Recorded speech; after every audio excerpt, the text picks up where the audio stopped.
നമ്മുടെ ഈ ഒരു ഗെറ്റ് ടുഗദർ എന്ന് പറയുന്നത് ഞങ്ങളെ സംബന്ധിച്ചിടത്തോളം അതൊരു ഇരട്ടി മധുരമായിട്ടാണ് വന്നിരിക്കുന്നത്. സുഹേലിൻ്റെ കുഞ്ഞുങ്ങളുടെ കല്യാണവും നിർഭാഗ്യവശാൽ എൻ്റെ ഒരു സുവർണ അവസരമാണ് ഞങ്ങളുടെ നഷ്ടപ്പെട്ടത്. ചില കാരണങ്ങളാൽ ഞങ്ങൾക്ക് അതിന് പങ്കെടുക്കാൻ സാധിച്ചില്ല. സുഹേലിനോട് പറഞ്ഞിരുന്ന കാര്യങ്ങളൊക്കെ അതിൽ നല്ലൊരു അവസരമായിരുന്നു. കാരണം പങ്കെടുക്കേണ്ട ഒരു ഫങ്ഷനായിരുന്നത്.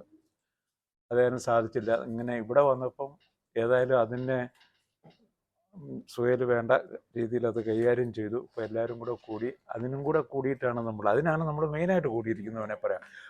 പിന്നെ നാട്ടിലെ ജീവിതം ഞങ്ങളിപ്പം പോയിട്ട് 2022 ഫെബ്രുവരി 21 പോയത് ഫോർ ഗുഡ്.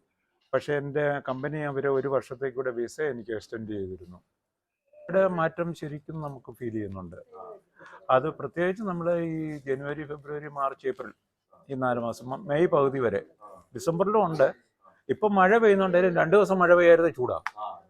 ഇതാണ്, നമ്മൾ AC ഉപയോഗിക്കാൻ പറ്റത്തില്ല കുറേ നേരമെങ്കിലും. ഇത്രയും പൊക്കമുള്ള മാവ് പൂത്തിട്ടുണ്ട്. മാങ്ങ കഴിഞ്ഞ വർഷം അധികം ഉണ്ടാവുന്നില്ല, 2-3 എണ്ണം. ഒന്ന് മൽഗോവയായിരുന്നു, ഒന്ന് സേലവും. നാട്ടിലും ഇവിടെയായിട്ട് നമുക്ക് പറഞ്ഞതുപോലെ ഈ കൂട്ടായ്മകൾ കുറേ നഷ്ടമായിട്ടുണ്ട്. കൂട്ടായ്മ വെച്ചാൽ പക്ഷേ ഇപ്പോഴത്തെ കൂട്ടായ്മയിൽ ഞാൻ പലയിടത്തിൽ ഇപ്പോഴും വിസിറ്റ് ചെയ്ത് നമ്മളിങ്ങനെ വിളിച്ചിട്ട് പോകും. പക്ഷെ നമ്മുടെ ഈ ഒരു പോലത്തെ പഴയ, ഇപ്പോൾ എനിക്ക് എൻ്റെ മനസ്സിൽ ഇപ്പോഴും ഉണ്ടാകാറുള്ളത് നമ്മുടെ മാധ്യമ ക്ലബ്ബ്, ICRC, പഴയ ഇതില്ല അസോസിയേഷൻ, അങ്ങനെയുള്ള ഒരു കുറച്ച് കുറേ ആൾക്കാർ കൂടിയത് കൊണ്ടായിരിക്കും. കൂടുതൽ അംഗങ്ങൾ കൂടുമ്പോൾ എല്ലാവർക്കും അങ്ങോട്ടും ഇങ്ങോട്ടും സ്നേഹിക്കാനും ഇങ്ങനെയുണ്ടല്ലോ അവരുടെ വിശേഷം. പണ്ടൊക്കെ നമ്മളൊക്കെ ഒരുപാട് ഫോൺ വിളിച്ചിട്ട് ഒരുപാട് മീനെല്ലാം കരിഞ്ഞു വയ്ക്കേ, കത്തിട്ട് കിട്ടൊക്കെ അല്ല ഫോണ്, അങ്ങനെ ആ ഒരു ബന്ധങ്ങൾ ഉണ്ടായിരുന്നു. പക്ഷെ ഇപ്പോഴും ആര് സുഖമില്ലെങ്കിലും ആരും പോകുന്ന ആരും അറിയുന്നില്ല. എന്താണത്, എങ്ങനെയാണ് ചെയ്യേണ്ടത് എന്നുള്ളത് അതിനൊരു സംഗതി. അതിപ്പോ 4 പേരെ സെലക്ട് ചെയ്യുക. ഇപ്പൊ ശോഭയായി ഒരുപാട് സ്ഥലത്ത് പോകും, കാണുകയൊക്കെ ചെയ്ത കുറെ അനുഭവങ്ങളും കാര്യങ്ങളൊക്കെ ഉണ്ടല്ലോ. അതൊക്കെ നമുക്ക് മിക്സ് ചെയ്തിട്ടുള്ള ഒരു സാധനം പിന്നെ ഇത് ചെയ്യാം. കഴിഞ്ഞ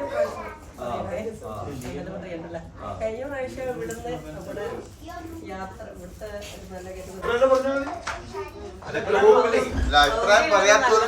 അഭിപ്രായം പറയാത്തവരും വേണം ഗ്രൂപ്പ്.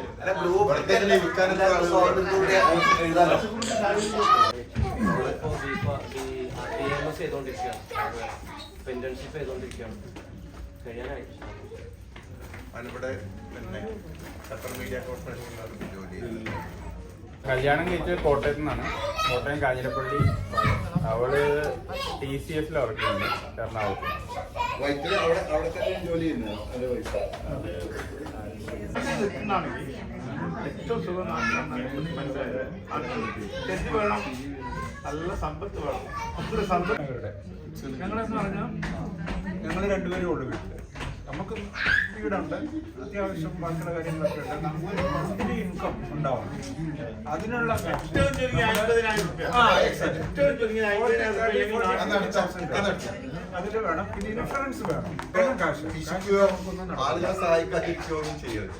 പക്ഷെ പണം നമുക്ക് എന്താണ് ഒരു അടിസ്ഥാനം തന്നെ നമ്മൾ എവിടെ നമ്മൾ പൊട്ടിപ്പോകും.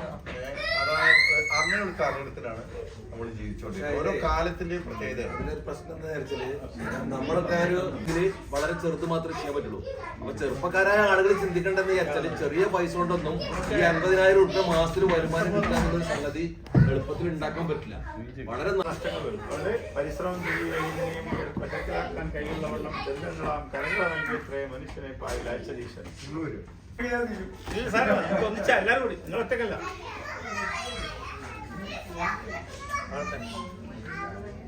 എന്റെ സഹോദരൻ റഹീം കുറ്റ്യാടി എഴുതിയ ഒരു കവിത 72 കോഴിക്കോട് ആകാശവാണിയിൽ അവതരിപ്പിച്ചതാണ്. അല്ലല്ല, ഭാരതം എന്നുള്ള കവിതയാണ്. ഓക്കെ, എല്ലാവരും പാടിയത് അല്ല. ഭാരതമെന്നാൽ കണ്ണും കരളും കവരും പൂന്തോട്ടം, ഭാരതീയർ നാം വൈവിധ്യത്തിൽ സുന്ദര സൂനങ്ങൾ, ആ സുന്ദര സൂനങ്ങൾ. വിടരും വളരും വിലസും നമ്മൾ ഈ ആരാമത്തെ.